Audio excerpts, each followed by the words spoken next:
Kia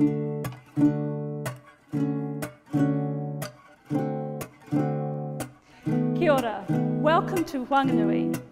As you've probably heard, the name of our district is being changed, basically to correct a typo from 1854. So now we've got the spelling right, we want to let people know how to pronounce the name the way we do. In New Zealand, there are different ways to pronounce WH in Māori. In Whanganui, the H is aspirated, so it's not a wha, it's a wa. It's not Whanganui, it's Wanganui. Are you ready to learn? Whanganui. Whanganui. Whanganui. Spot on. Whanganui.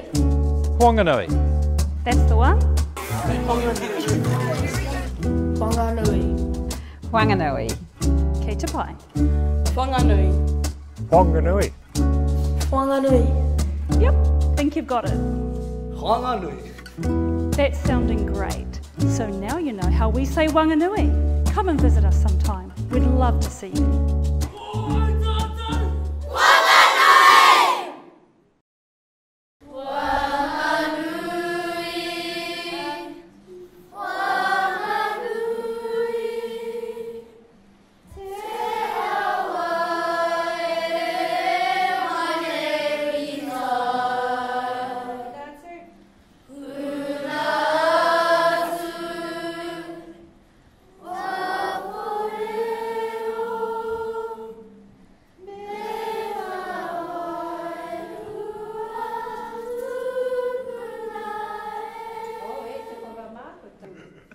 Whanganui.